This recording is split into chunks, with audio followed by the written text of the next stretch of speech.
तो उन्होंने कहा कि जिस रानी के पेट से राजा पैदा होता था, उस रानी के पेट का आज मैंने ऑपरेशन कर दिया। आज समाज के वोट से राजा बनेगा, तो वो हमारा अधिकार है, जिसे चाहे कुर्सी पे बिठा दे, जिसे चाहे हटा दे, राजा बनने का अधिकार आज उसे भी हमसे छीन लिया जा रहा है। हमारे लोग देख रहे हैं, समझ रहे हैं, लेकिन समझ नहीं पा रहे हैं क्या है। वो है ईवीएम मशीन। ईवीएम मशीन से हमारा वोट हम डालते कहीं है और जाता कहीं है, यानी हमारे जो वोट का अधिकार है वो भी सरकार ने हमसे छीन लिया है। हम वोट डालते हैं किसी पर और वोट निकलता है कहीं पर। उसके लिए मैं उदाहरण बताना चाहूंगी आपको।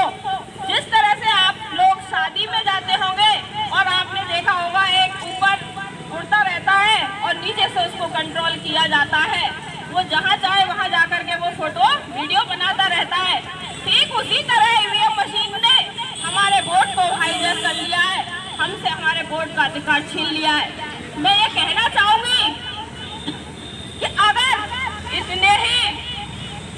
इतने ही अच्छे लोग हैं तो मशीन को बंद करें और बैलेट पेपर से वोट डलवाएं, जिससे, लेकिन ये ऐसा करेंगे नहीं, क्योंकि मशीन से ही ये लोग जीत रहे हैं और हमारे अधिकारों को छीन रहे हैं। आज बताइए, हम ये कोई भी हम ये चुप रहने वालों में से नहीं है। हम लोग इस लड़ाई को जारी रखेंगे और किसी पर भी अन्याय अत्याचार नहीं होने देंगे, चाहे कुछ भी हो।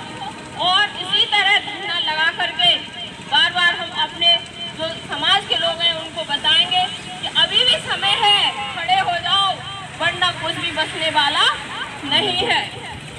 अगर हमें बचाना है, जो हमारे महापुरुष हैं, जो जहाँ तक कारवां लेकर के आए और उनकी वजह से आज मैं भी आपके सामने खड़ी हूँ और बोल रही हूँ, तो इसको हमें बचाना होगा अपनी आने वाली पीढ़ी के लिए भी। साथियों,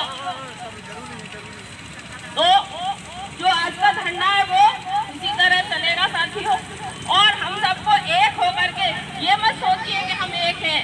बाबा साहब अम्बेडकर ने जिस समय हम लोगों को अधिकार दिलाने के लिए खड़े हुए थे वो भी अकेले थे, उनका साथ देने वाला कोई नहीं था, लेकिन उन्होंने लड़ाई लड़ी और हमें अधिकार दिलाए।